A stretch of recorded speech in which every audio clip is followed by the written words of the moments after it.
ఈ కార్యక్రమాన్ని సమర్పిస్తున్న వారు MDH గరం మసాలా. ఆరోగ్యం ఇంకా న్యూట్రిషన్ దొరికే బాడీ స్ట్రాంగ్ గా అవుతుంది. కొంచెం తింటే కడుపు నిండా డైజెషన్ బాగా అవుతుంది. MDH సోయా టీ అసలైన ప్రోటీన్. MDH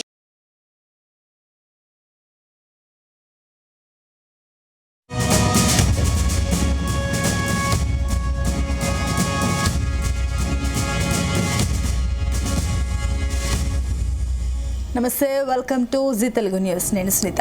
దేశీయ స్టాక్ మార్కెట్లు ఫ్లాట్గా కొనసాగుతున్నాయి. Realty, PSU, bank, auto, defence సెక్టార్లు లాభపడగా, ఇక health care, pharma, FMCG, private bank సెక్టార్లు అయితే నష్టపోయాయి. మరోవైపు ఇంటర్ గ్లోబ్ ఏవియేషన్, LNT, అదేవిధంగా Shriram finance, Bajaj finance, Bharti Airtel stocks అయితే లాభాల్లో కొనసాగుతుండగా, ఇక అపోలో హాస్పిటల్స్, నెస్లే, SBI, అదేవిధంగా లైఫ్ ఇన్సూరెన్స్, TCS, లైటర్న్ స్టాక్స్ కూడా లైట్గా నష్టపోయాయి. ఇక బులియన్ మార్కెట్లు అయితే లాభాల్లో కొనసాగుతున్నాయి. 24 క్యారెట్ల గోల్డ్ అయితే 2,000 రూపాయలు పెరిగి 1,46,376 రూపాయల వద్ద కొనసాగుతుంది. ఇక కేజీ సిల్వర్ అయితే 5,000 రూపాయలు లాభపడి 2,26,654 రూపాయల వద్ద అయితే కొనసాగుతోంది. మరోవైపు RBI కీలక వడ్డీ రేట్లను మరోసారి యథాతథంగా అయితే ఉంచేసింది. ఈ మేరకు ద్రవ్య పరిమితి కూడా విధాన సమీక్ష నిర్ణయాలను అటు RBI గవర్నర్ సంజయ్ మల్హోత్రా అయితే వెల్లడించారు. ఈసారి రెపో రేటులో ఎలాంటి మార్పు లేదని 5.25% వద్దే కొనసాగిస్తున్నట్లయితే తెలిపారు. ఇదే అంశంపైన మనతో పాటు చర్చించడానికి సిద్ధంగా ఉన్నారు మార్కెట్ ఎక్స్పర్ట్ ప్రభు గారు. గుడ్ ఆఫ్టర్నూన్ అండి. సో ఒకటి, RBIకి సంబంధించి కూడా అటు కీలక వడ్డీ రేట్లను మరోసారి యథాతథంగా ఉంచింది. ఈ మేరకు ద్రవ్య పరిమితి విధాన సమీక్ష నిర్ణయాలను కూడా అటు RBI గవర్నర్ సంజయ్ మల్హోత్రా వెల్లడించారు. అయితే ఈసారి రెపో రేట్లో ఎలాంటి మార్పు లేదని కూడా ఆల్రెడీ 5.25% మధ్య కొనసాగిస్తున్నారు. అయితే ఈ RBI నిర్ణయం స్టాక్ మార్కెట్ పైన ఎలాంటి ఇంపాక్ట్ చూపిస్తుంది? మనం ఎకనామిక్ డేటా మీద మనమేం పెద్ద స్టాండ్ అవ్వం, దాన్ని పెద్ద చూసుకొని అనేవి ఉండదు. US మార్కెట్స్ ఎక్కువ డేటా మీద ఆధారపడతాయి. మనం డేటా మీద ఆధారపడం, మనం రిజల్ట్స్ మీద ఆధారపడతాం. సో రిజల్ట్స్ దాని మీద Q1 రిజల్ట్స్ ఎలా వస్తాయి ఇవి చూసుకోవాలి. అంతేగాని ఇప్పుడు US అనుకోండి, ఎకనామిక్ డేటా, జాబ్స్ డేటా, ఈ డేటా, ఆ డేటా అన్నిటి మీద ఆధారపడుతుంది. ఏది వచ్చినా నెగిటివ్ అప్ అండ్ డౌన్ అవుతుంది. ఎందుకంటే వాళ్ళకి వాలటాలిటీ ఎక్కువ, అప్ అండ్ డౌన్ దాదాపు $5 trillion, $3 trillion up and down అవుతుంది. సో మన మార్కెట్ లో అంత డేటా మీద ఆధారపడి వాలటాలిటీ ఇండెక్స్ అంత అవ్వదు. మేజర్ క్రూషియల్ ఉంటుంది. ఇప్పుడు ఆల్రెడీ ఎక్స్పెక్ట్ చేసింది ఇది ఇంట్రెస్ట్ రేట్ పెరగవు అనేది లోకమెరిగిన సత్యం. సో ఎందుకంటే ఇన్ఫ్లేషన్ కంట్రోల్ గా ఉంది కాబట్టి అది పెద్ద మనకి RBI meet is a non event today. There is no important in that. ఎందుకంటే ఇంట్రెస్ట్ రేట్లు పెంచడం అనేది రూఢీ అయిపోయింది. సో 80% లో ఎందుకంటే డిక్లేర్ చేసాను స్టేటస్ క్వో అన్నారు కాబట్టి స్టేటస్ క్వో చేంజ్ చేసి ఉంటాం. That's the main thing. అది పెద్ద ఇంపార్టెన్స్ కాదు మనకి. ఇప్పుడు మెయిన్ ఇన్వెస్టర్స్ ఒకటే మెయిన్ అంటే ఈ సెన్సెక్స్ నిఫ్టీ డైవర్జెన్స్ పర్సిస్ట్ అవుతుంది ఇక్కడ. ఎందుకంటే కొత్త రూల్ తీసుకొచ్చారు. ఎందుకంటే పాత రూల్ ప్రకారం క్లోజింగ్ రేట్ లో ఆ లాస్ట్ హాఫ్ అన్ అవర్ తీసుకొని వాల్యూమ్ వెయిటెడ్ యావరేజ్ తీసుకొని క్లోజ్ చేసేవాళ్ళు. అంటే ఈక్విటీకి సపరేట్ చేసి ఫ్యూచర్స్ కన్నా ఆప్షన్ చేశారు. అది చాలా మందికి అన్యాయం జరుగుతోంది. అది మన ఇంపార్టెన్స్, దానికి వాళ్ళ ఇంపార్టెంట్. ఎందుకంటే ఇప్పుడు సపోజ్ మండే చూడండి, లాస్ట్ 1 minute లో 200 points పెరిగింది. 200 points లాస్ట్ 1 minute లో పెరిగింది. ఎలా? ఇప్పుడు ఆప్షన్ చేసేవాళ్ళు, ఫ్యూచర్ చేసేవాళ్ళు షార్ట్ లో ఉంటే వాళ్ళ పరిస్థితి ఏంటి అంటే, మీరు ఏదైనా కొత్త రూల్ తీసుకొచ్చినప్పుడు ఆ రూల్ ప్రకారంగా సాటర్డేనో సండేనో ఎప్పుడో ఇంప్లిమెంట్ చేసి అది కరెక్ట్ అనుకున్నప్పుడు అప్పుడు ఇంప్లిమెంట్ చేయాలి. ఇప్పుడు దాకా 3 days అయింది. 3 days డైవర్జెన్స్ ఉంది. సెన్సెక్స్ కి నిఫ్టీకి సెన్సెక్స్ 600+ లో ఉంటే ఇది 300 మైనస్ లో ఉంటుంది. ఎందుకట్లా అంత ప్రాబ్లం ఏంటి అసలు? ఇది జనం సమ్మండి. ఇది మీరేమో ఇన్వెస్టర్ ఏదన్నా తప్పు చెప్పాడు లేదా రికమెండ్ చేశాడు అనగానే వాడికి కోడా జూలించి తీసుకెళ్లి వాళ్ళకి ఫైన్ వేయటం అన్ని చేస్తారు. ఇప్పుడు మీకేం ఫైన్ వేయాలి? ఇప్పుడు ఎక్స్చేంజ్కి ఏం ఫైన్ వేయాలి? సెబీ ఏం చేస్తుంది మరి? ఈ టైంలో సెబీ ఏం చేస్తుంది? సో ఇన్వెస్టర్స్ మనీ ఇది ఇష్టం వచ్చినట్టు ఆడుకుంటే ఎట్లా? వాళ్ళు ఏదైనా ఇంప్లిమెంట్ చేస్తున్నప్పుడు బయటికి రావాలి, జనాలు ఒపీనియన్ తీసుకోవాలి, లేకపోతే ట్రైల్ పెట్టాలి. పెట్టిన తర్వాత ఓకే అనుకున్నప్పుడు అప్పుడు ఇంప్లిమెంట్ చేయాలి. అరే రన్నింగ్ మార్కెట్ లో ట్రైల్ వేయటం ఏంటి? లాస్ట్ మినిట్ లో నిన్నేమో మైనస్, మండే ఏమో 200 పాయింట్స్. అంటే షార్ట్లు ఎగెనిస్ట్ ఉన్న వాళ్ళ పరిస్థితి ఏంటి? అంటే ట్రేడర్స్ యొక్క డబ్బులతో ఆడుకుంటారా మీరు? ఎవరికి ఫైన్ వేయాలి? ఈ ఫైన్ ఎన్ఎస్సికి వేయాలా, సెబీకి వేయాలా? ఇప్పుడు సెబీఏ కరెక్ట్, ఇప్పుడు సీతకన్ను ఉన్న సెబీఏ కరెక్ట్ లేకపోతే ఇంకెవరిని అడుగుతారు? కోర్టుకి వెళ్ళాలా? జనం సొమ్ముతో ఈ రకంగా ఆడుకోవడం అనేది ఎంతవరకు కరెక్ట్? ఎస్ ప్రభు గారు, అండ్ ఇంకొకటి ప్రధానంగా స్టాక్ మార్కెట్స్ మీరు అన్నట్లు కూడా ఈ మధ్య ఒడిదుడుకుల మధ్యనే కొనసాగుతుంది. ఏంటి అసలు మెయిన్ రీజన్స్ ఏంటి? అదేనండి నేను చెప్పింది, అదే నేను ఇన్వెస్టర్స్ యొక్క బాధ చెప్తున్నాను. ఎందుకంటే ఇన్వెస్టర్స్ కి బాధ లేదు, ట్రేడర్స్ ఇప్పుడు ఎవరైతే ఆప్షన్స్ ఫ్యూచర్స్ వాళ్ళు చేస్తారో ఆ రోజువారీ చేసే కొంతమంది ఉంటారు కదా, ఈ రోజుకి మనం ఏం చేద్దాం, ఇది ట్రేడ్ ఏం చేద్దాం అనుకున్న వాళ్ళ పరిస్థితిలో వాళ్ళు ఇప్పుడు వెయిటెడ్ యావరేజ్ తీసుకొని ఇది అవుతున్నప్పుడు ఓకే బానే ఉంది, ఈక్విటీ సపరేట్ చేశారు, 350 క్లోజ్ చేస్తారు. అదే రూల్ తెచ్చినప్పుడు ఒక పిచ్చి రూల్, ఒక ట్రంప్ రూల్ రాకుంటే ఎట్లా? ట్రంప్ టెరిఫ్ రూల్ లాగా ఇది ఇండియా కదా, ఇండియాలో కూడా సెబీ కూడా ఏం చేస్తున్నారు? సెబీ నిద్రపోతుందా? ఇప్పుడు ఎన్ఎస్సి ఇంత ఇబ్బంది పెడుతున్నప్పుడు, ఇంతమందిని ఇబ్బంది పెడుతున్నప్పుడు 1 minute లో మీ టెక్నికల్ ఎర్రర్ వల్ల 200 పాయింట్స్ పెరగడం ఏంటండి? అసలు చాలా మంది ఇబ్బంది పడతారు కదా, చాలా మంది డబ్బులు పోగొట్టుకుంటారు కదా. నెసర్లీ వాళ్ళ ఇష్టం ప్రకారం ట్రేడ్ చేసి పోగొట్టుకుంటే ఓకే ఫైన్. అసలు మీరు మీ రూల్ వల్ల, కొత్త రూల్ వల్ల, తీసుకొచ్చిన రూల్ వల్ల అది కరెక్ట్ గా లేకుండా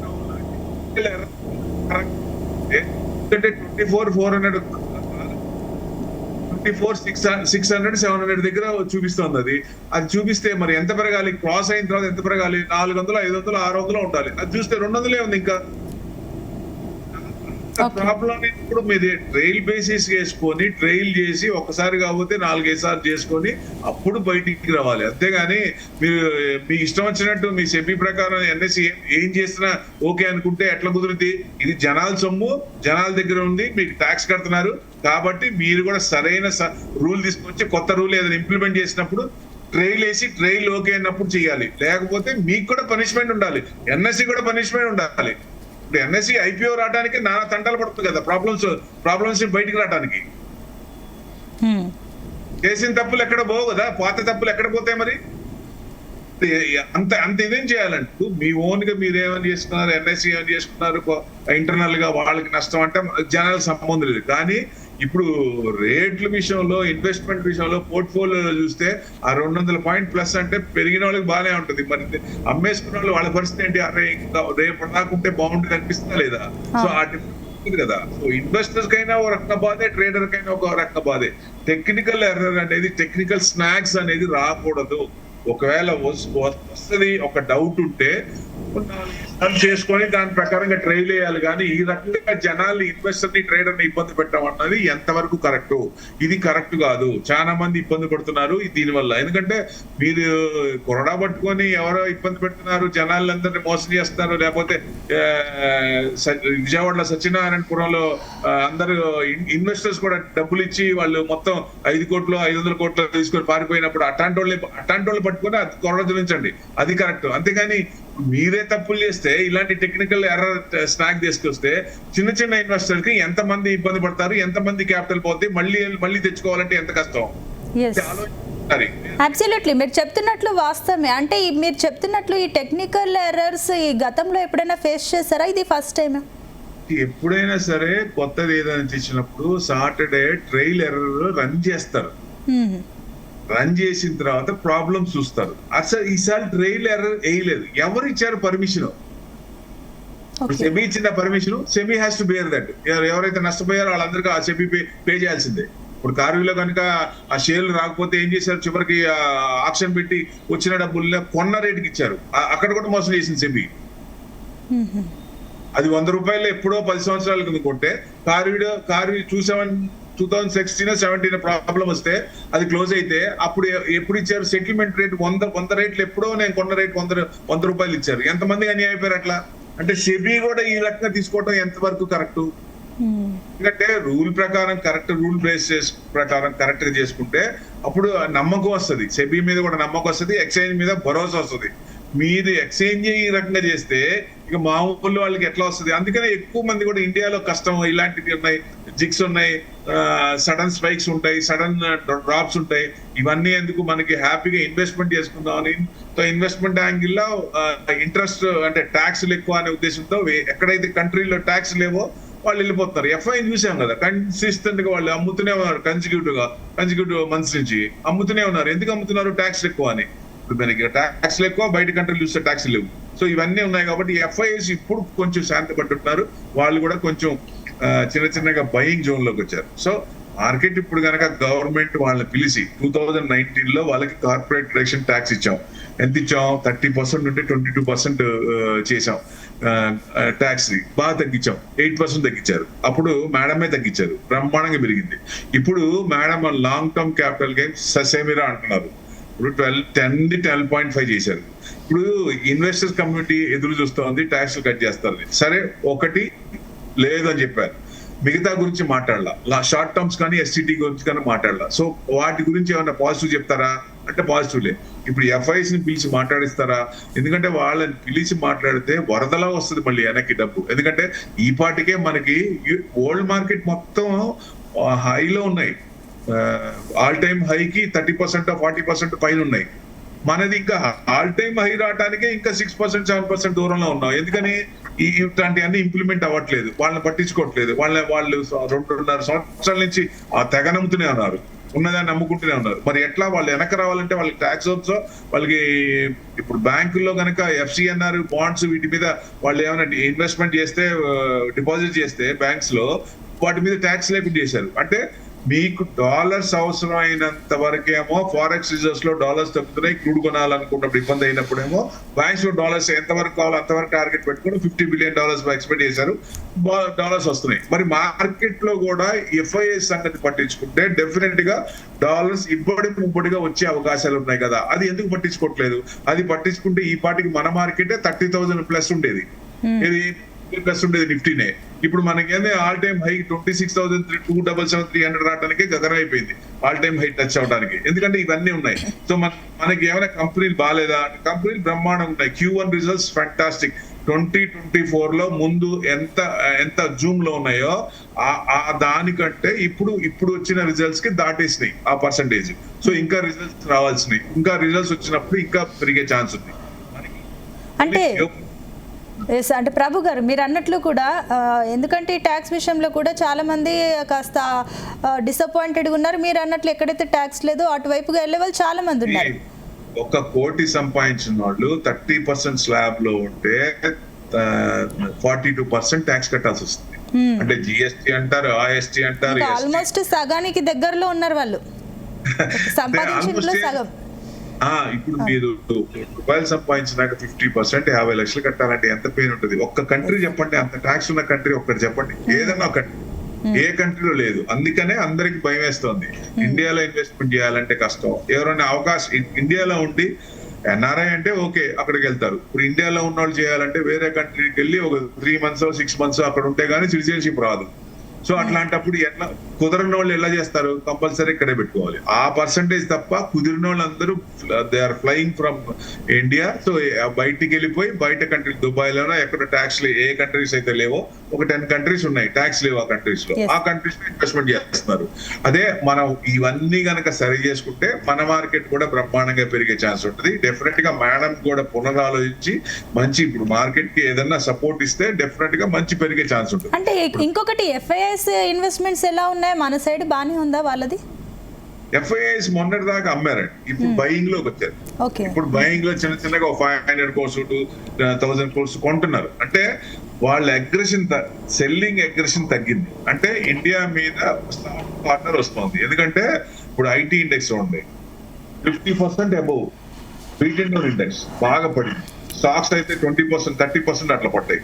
సో ఇప్పుడు వరల్డ్ మొత్తం కొరియన్ మార్కెట్, కోస్పియన్ కానీ కొరియన్ మార్కెట్ కానీ అదర్ మార్కెట్ యుఎస్ లో కానీ నాస్డాక్ ఉన్న స్టాక్స్ లో కానీ ఐటీ ఉన్న స్టాక్స్ కానీ పడుతున్నాయి. ఎందుకు పడుతున్నాయి? వాళ్ళ వాల్యుయేషన్స్, హ్యూజ్ వాల్యుయేషన్స్ అని అక్కడి నుంచి ఇదే పడుతున్నాయి. అంటే మనమేమో కరెక్ట్ హై వాల్యుయేషన్స్ గా లో వాల్యుయేషన్స్ ఉన్నాయి, ఇప్పుడు కొనుక్కోవచ్చు అనే ఉద్దేశంతో మ్యూచువల్ ఫండ్స్ కానీ ఇన్స్టిట్యూషన్లు కానీ వీళ్ళు ఐటీలో బయింగ్ అవుతారు. ప్లస్ ఎఫ్ఎంసీజీలో కూడా లాస్ట్ 2 years ఇబ్బంది పడింది ఎఫ్ఎంసీజీ కూడా. సో అనుగుణంగా అవి పెరుగుతున్నాయి. సో అట్లా చిన్నగా ఎప్పుడైనా సెక్టర్ సిక్లికల్ కాబట్టి ఇప్పుడు పెరగనే తర్వాత పెరుగుతాయి. సో ఎవరైనా సరే ఇన్వెస్టర్ అట్లాంటి వాటిలో ఇన్వెస్ట్మెంట్ చేసుకుంటే ఇప్పుడు ఐటీ మళ్ళీ పెరగదా అంటే పెరుగుతుంది. ఇప్పుడు .com చూసాం కదా, అసలు అయిపోయింది, సాఫ్ట్వేర్ లేదు, మటాష్ మొత్తం అయిపోయింది, ఇంకేం లేదన్నారు. తర్వాత ఏమైంది? బ్రహ్మాండం పెరిగింది. ఇది కూడా అంతే ఉంది. ఎక్కడో ఒకసారి ఏ మీద సొల్యూషన్ వస్తుంది. సో ఎంప్లాయీస్ ఎందుకంటే 1.5 మంది బయటకు వస్తున్నారు. వీళ్ళందరికీ ఉద్యోగాలంటే అది భయం కదా. ఏ భూమి వస్తే మనకి లేదు, వేరే కంట్రీస్కి వెళ్ళిపోతే మనం ఇక్కడ కష్టము, జాబ్స్ రావు అనే ఆ భయం ఉంటది. లే ఆఫ్ జరుగుతున్నాయి. సో అనుకున్న సొల్యూషన్ వచ్చినప్పుడు డెఫినెట్ గా ఇప్పుడు నెక్స్ట్ ఇయర్ ఆ పైన ఇయర్ ఎక్కడో వచ్చే సొల్యూషన్ వస్తుంది, పెరిగే ఛాన్స్ లో ఉంటాయి. అప్పుడు ఈ కూడా పెరిగే ఛాన్స్ ఉంటుంది. ఇన్వెస్టర్ కూడా ఇట్లాంటి beat and down index long term అనుకున్నప్పుడు ఇన్వెస్ట్మెంట్ చేస్తే మంచి రిటర్న్స్ వచ్చే అవకాశాలు ఉంటాయి. ఎస్ ప్రభు గారు, అయితే మన వ్యూవర్స్ మిమ్మల్ని ఒక క్వశ్చన్ అడుగుతున్నారండి.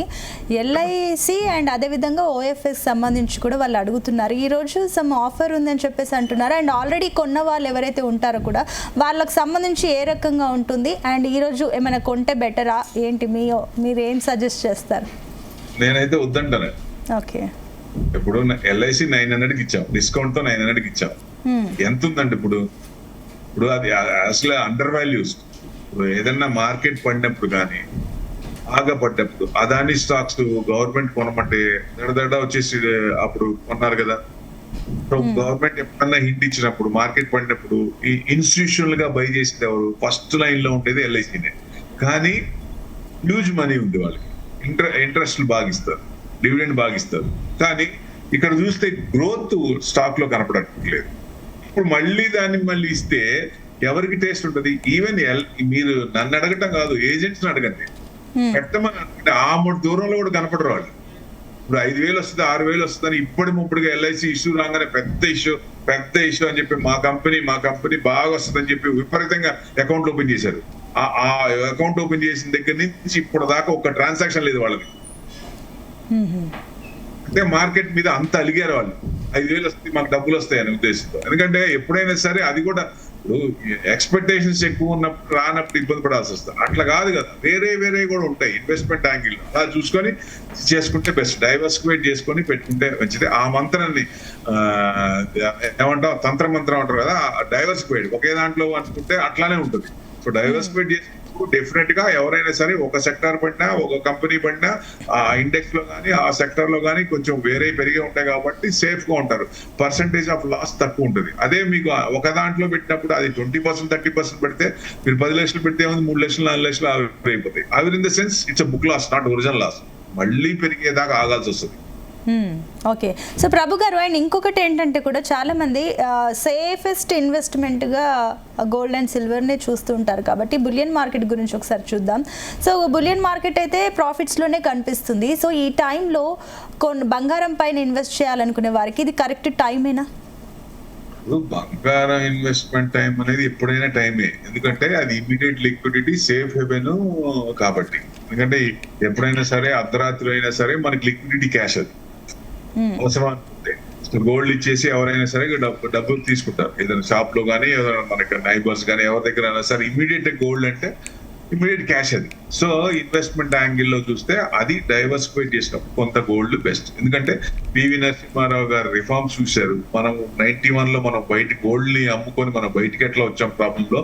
ఇప్పుడు మొత్తం కంట్రీస్ కూడా సెంట్రల్ బ్యాంక్స్, మనకు ఆర్బీఐ ఎట్లాగో సెంట్రల్ బ్యాంక్స్ ఉంటాయి కదా, ఈసీబీ, యూరోపియన్, తర్వాత ఫెడ్, ఇట్లాంటివన్నీ ఏం చేస్తారంటే చిన్నగా ఫెడ్ కాకుండా మిగతా అన్ని కూడా కొంట మొదలు పెట్టాయి. ఎందుకు అంటే ఇప్పుడు రష్యా మీద శాంక్షన్ చేసినాక అన్ని రష్యా అంటే బయటకు వచ్చింది కాబట్టి మిగతా వాళ్ళు తట్టుకోలేరు. సో అందుకని ఏం చేశారు, ఇదివరకు ఏ ట్రేడ్ చేసినా ఎక్కడ ట్రాన్సాక్షన్ జరిగినా డాలర్స్ లో కన్వర్షన్ చేయాలి. అది ఎప్పుడో పునాది కాలంలో యాక్సెప్టెన్స్. ఇప్పుడు ఎందుకు కడతారు? ఇప్పుడు ఆలోచనలు వస్తాయి ఉంటాయి కదా, ఇప్పుడు ఎందుకు కట్టాలి అసలు? ఎక్కడో ట్రేడ్ చేడితే ఎక్కడో ప్రోడక్ట్ నేను కొనుక్కుంటే ఆ ప్రోడక్ట్ కొనుక్కున్న వాళ్ళకి ట్యాక్స్ కట్టాల్సింది పోయి ఎక్కడో ఉన్న క్యాండిడేట్ కి మళ్ళీ ఈయనకి ఎందుకు కన్వర్షన్ లో కట్టాలనే ఆలోచన వచ్చింది.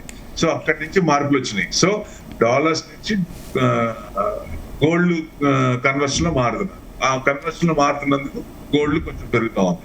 అంటే వరల్డ్ గోల్డ్ కౌన్సిల్ కూడా ఏం చెప్పిందంటే లాస్ట్ ఇయర్ పెరిగినట్టు ప్రతి సంవత్సరం కూడా 60-70% అంత పర్సెంట్ రాదు. ఈ సంవత్సరం 10-15% వచ్చే ఛాన్స్ ఉంటుంది. ఏదైనా మనకి అవసరం అనుకుంటే వాడికి ఎంత కావాలో దాని ప్రకారంగా టైం ఉంటే ఒక రకంగా, టైం లేకపోతే ఒక రకంగా. 10 ఏళ్ళు ఉంది, నాకు 10 ఏళ్ళ తర్వాత నాకు గోల్డ్ ఇంత కావాలి అనుకున్నప్పుడు గోల్డ్ ఈటీఎఫ్ వాటిలో ఇన్వెస్ట్మెంట్ చేస్తే అప్పటికి గోల్డ్ ఈటీఎఫ్ రిడీమ్ చేసి లేటెస్ట్ ఆర్మ్ తీసుకోవచ్చు. లేదా ఇప్పుడు టైం 1 ఇయర్ నాకు ఉంది, 2 ఇయర్స్ ఉందంటే గోల్డ్ షాప్ లో స్కీమ్స్ ఉంటాయి. ఆ స్కీమ్ ప్రకారం మంత్లీ ఇన్వెస్ట్మెంట్ చేసి ఎక్కువ చేసుకోవచ్చు. అంటే ఇన్వెస్ట్మెంట్ యాంగిల్ లో 20%, మనకున్న క్యాపిటల్ లో ఒక 20% అందులో ఆ మెటల్స్ లో పెట్టాలి. ఆ మెటల్స్ లో కూడా డైవర్సిఫై చేసుకోవాలి. గోల్డ్, సిల్వర్, కాపర్, జింక్, వీటిలో. సో ఇవన్నీ కూడా డైవర్సిఫై చేసుకుంటే ఏ ఒక్క మెటల్ పడినా మిగతా మెటల్ అన్ని మెటల్ ఒకేసారి పడవు కాబట్టి కొంచెం సేఫ్ గా ఉంటుంది. బులియన్ మార్కెట్ పడిందంటే మిగతా ఇప్పుడు కాపర్ ఉంది, కాపర్ డిమాండ్ ఉంది, సిల్వర్ ఉంది, సిల్వర్ ఇండస్ట్రియల్ డిమాండ్ ఉంది, అదేం తగ్గదు. సో కాపర్ అంటే అల్యూమినియం వాడకుండా ప్యూర్ కాపర్ వైర్స్ వాడతారు. కాపర్ డిమాండ్ పెరుగుతుంది. ఫ్యూచర్ లో కాపర్ కూడా పెరిగే ఛాన్స్ ఉంది. ప్రస్తుతం అయితే సిల్వర్ ఈటీఎఫ్ ఉంది కానీ కాపర్ ఈటీఎఫ్స్ లేవు. ఫ్యూచర్ లో ఈటీఎఫ్స్ కూడా వచ్చే అవకాశం ఉంటుంది. అలా అప్పుడేంటంటే స్టోరేజ్ ప్రాబ్లం కాబట్టి ప్రస్తుతానికి ఎవరు కొనట్లేదు. ఫ్యూచర్ లో ఈటీఎఫ్ లో కాపర్ ఈటీఎఫ్ వచ్చినప్పుడు కూడా ఎక్కువ మంది చేసే ఛాన్స్లు ఉంటాయి. సో మెయిన్ అది. ఎందుకంటే ఇప్పుడు గోల్డ్ ఈటీఎఫ్ రావాలన్నా, సిల్వర్ ఈటీఎఫ్ రావాలన్నా లండన్ అక్కడ దాంట్లో లండన్ ఎక్స్చేంజ్ లో గోల్డ్ మనం ఎంత ఈటీఎఫ్ మనం ఇష్యూ చేస్తామో అంత గోల్డ్ ఆ ఏఎంసీ అనేది అక్కడ పెట్టాలి, కొని అక్కడ పెట్టాలి. పెట్టిన తర్వాత యూనిట్స్ ఇవ్వడానికి ఛాన్స్ లేదు. అట్లా మీరు కాపర్ ఇవన్నీ చేయాలంటే స్టోరేజ్ కూడా కెపాసిటీ కాబట్టి కాపర్ మీద పెద్ద ఇది రాలేదు. ఫ్యూచర్ లో వస్తాయి అంటారు, వెయిట్ చేయాలి. సో డెఫినెట్ గా ఎందుకంటే మనకున్న క్యాపిటల్ లో ఒక 20% డైవర్సిఫై చేసుకున్నప్పుడు మార్కెట్, ఎందుకంటే జియో పొలిటికల్ టెన్షన్స్ వచ్చినా, మీకు ఏదన్నా ఇంట్రెస్ట్ రేట్లు డిఫర్ అయినా, సో కొంచెం పెరుగుతున్నా తగ్గుతున్నా, దాని అనుగుణంగా ఈక్విటీ మార్కెట్ ఇబ్బంది పడినప్పుడు బులియన్ మార్కెట్ కొంచెం పెరుగుతుంది. ఇప్పుడు ఇంట్రెస్ట్ రేట్లు September 28 ఫెడ్ మీటింగ్ ఉంది, నెక్స్ట్ సెప్టెంబర్ కమింగ్. అక్కడ ఇంట్రెస్ట్ రేట్ తగ్గిస్తాము, ఈసారి పెంచుతాము అని చెప్పారు. తగ్గిస్తాను, పెంచుతామని. అందుకని గోల్డ్ కొంచెం యాక్చువల్ గా అయితే తగ్గాలి. ఈ 2 months కొంచెం తగ్గే ఛాన్స్ ఉంది. కానీ ఇప్పుడు గోల్డ్ ప్లస్ లో ఉంది. ఎందుకని ఏషియా వార్ లో అక్కడి నుంచి స్ట్రైట్ ఆఫ్ హార్మూజ్ నుంచి వచ్చే షిప్పుల మీద ట్యాక్స్ కలెక్ట్ చేసుకోవచ్చు అనేది ఒక ఇది. అంటే ఒమన్ గానీ వీళ్ళందరూ కలిసి షిప్స్ మీద అందరు కలిసి ట్యాక్స్ కలెక్ట్ చేయాలనే ఉద్దేశంతో ఉంది. అందుకంటే క్రూడ్ పడినా ఇప్పుడు క్రూడ్ మళ్ళీ 78 కి వచ్చి మళ్ళీ 80 అయింది. సో ఎందుకంటే ఇదే కారణం. ట్యాక్స్ కలెక్ట్ చేస్తే మళ్ళీ మనం అక్కడ నుంచి షిప్ వస్తే 20 లక్షలు కట్టాలి షిప్ కి. ఆ ట్యాక్స్ క్రూడ్ పెరిగిపోతుంది కదా, రేట్ పెరిగిపోతుంది. సో అది కరెక్ట్ కాదు కదా. అది ఇంటర్నేషనల్ వాటర్స్ కి వాళ్ళు ఎట్లా కలెక్ట్ చేస్తారు, ఇది కోర్టు నిలబడదు. కానీ ఇన్స్టెంట్ గా కలెక్ట్ చేస్తారు వాళ్ళు. కంట్రీస్ మీద కూడా కలెక్ట్ చేశారు రీసెంట్ గా కూడా. సో ఇప్పుడు దానికి కొంచెం ఇబ్బంది వస్తున్నాయి. దాని వల్ల కొంచెం పెరిగింది, జియోపొలిటికల్ పెరిగింది. మామూలుగా అయితే తగ్గాలి. ఇప్పుడు ఈ మంత్స్ లో కొంచెం తగ్గాలి. ఇంట్రెస్ట్ రేట్ పెంచుతా ఉన్నారు కాబట్టి కొంచెం తగ్గుతాయి. అక్కడ నిజంగా పెంచినప్పుడు ఆటోమేటిక్ కొంచెం తగ్గే ఛాన్స్ ఉంటుంది. ఏదైనా తగ్గడం అంటే బాగా విపరీతంగా 1,00,000 వస్తుందా, 90,000 వస్తుందా అంటే అట్లా చెప్పలేం. కానీ మీకు 120 to 130 రేంజ్, ఆ రేంజ్ కి రావచ్చు. సో మాక్సిమం ఏదైనా ఈ సెంట్రల్ బ్యాంక్స్ ఎక్కువ చేసి అమ్మితే అప్పుడు ఏదైనా తగ్గే ఛాన్స్ ఉంటుంది. వాళ్ళందరూ కలిసి ఒకేసారి అమ్మరు కాబట్టి అంత ఛాన్సే లేదు. ఓకే. అండ్ ప్రభు గారు, ఇంకొకటి, ఈ మధ్య Q1 రిజల్ట్స్ కూడా చూసాం. ఆల్మోస్ట్ అన్నీ బాగా పాజిటివ్గా కనిపిస్తున్నాయి, మంచిగా పర్ఫామ్ చేస్తున్నాయి కంపెనీస్ అన్నీ కూడా. అండ్ ఇంకా కొన్ని కంపెనీస్ కూడా వాటికి సంబంధించిన రిజల్ట్స్ కూడా రిలీజ్ చేశాయి కాబట్టి అట్ ద సేమ్ టైం ఇంకా పాస్ట్ 3 months నుంచి చూసినా కూడా మంచి రిజల్ట్సే కనిపిస్తున్నాయి. ఈవెన్ ఈ small and mid cap sectors కూడా మంచి ప్రాఫిట్స్ కనిపిస్తున్నాయి. సో ఈ టైంలో అందులో ఇన్వెస్ట్ చేయడం బెటర్ ఆప్షన్ ఏనా అని అనుకోవచ్చా? అంటే ఒకటి, మీకు ఏదైనా స్క్రిప్ట్ కొనాలి అనుకున్నప్పుడు ఆ స్క్రిప్ట్ రిజల్ట్స్ నెక్స్ట్ వీక్ లో ఉంది అని తెలిసినప్పుడు ముందు వారం రోజుల్లో 10 రోజుల్లో ఆ స్క్రిప్ట్ ఎలా రియాక్ట్ అయింది. సో అది ముందు 10 రోజులు పెరిగింది అనుకోండి, 10 రోజులు అయిపోయిన తర్వాత 11వ రోజు రిజల్ట్స్ వచ్చినాయి, బ్రహ్మాండంగా ఉంది, దాన్ని పడిపోతుంది. ఎందుకు అంటే ముందు నుంచి పెరిగింది, ప్రాఫిట్ బుకింగ్ రీట్రేస్మెంట్ ఉంటుంది కాబట్టి. సో లాంగ్ టర్మ్ వ్యూ వేరు, షార్ట్ టర్మ్ వ్యూ వేరు. రిజల్ట్స్ వచ్చినప్పుడు కొనుక్కోవాలంటే కొంచెం రిస్క్, కొంచెం ఫ్యాక్టర్ ఎక్కువ ఉంటుంది. అంటే ముందు ఒక 10-15 రోజులు మనం అబ్జర్వ్ చేయాలి ఆ స్క్రిప్ట్ మీద. అది ఫుల్ లెంత్ గా పెరిగిందా లేకపోతే తగ్గిందా. తగ్గిన తర్వాత రిజల్ట్స్ బాగుంటే అది జూమ్ అయ్యే అవకాశం ఉంటుంది.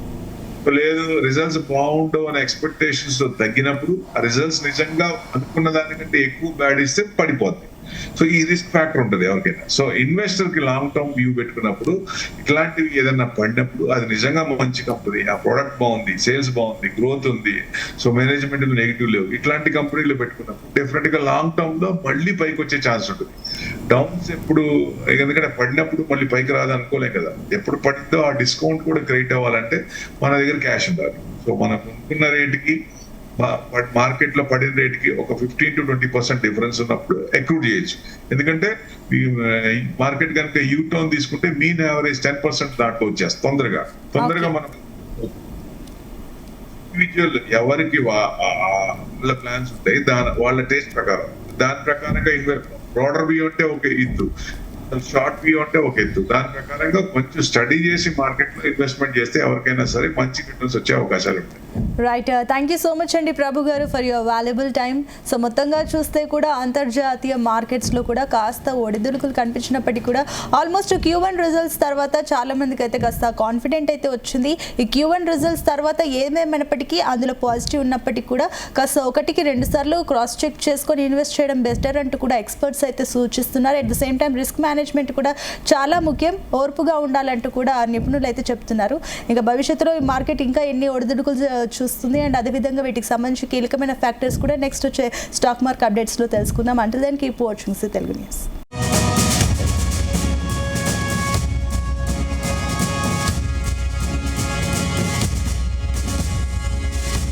ఈ కార్యక్రమాన్ని సమర్పించిన వారు MDH గరం మసాలా, MDH దమాలు, దాల్ తడకా మరియు మష్రూమ్ మసాలా. MDH తో భోజనం ఎల్లప్పుడూ రుచికరం. MDH సదా మీకు కొత్త రుచినివ్వడానికి తయారుగా ఉంటుంది.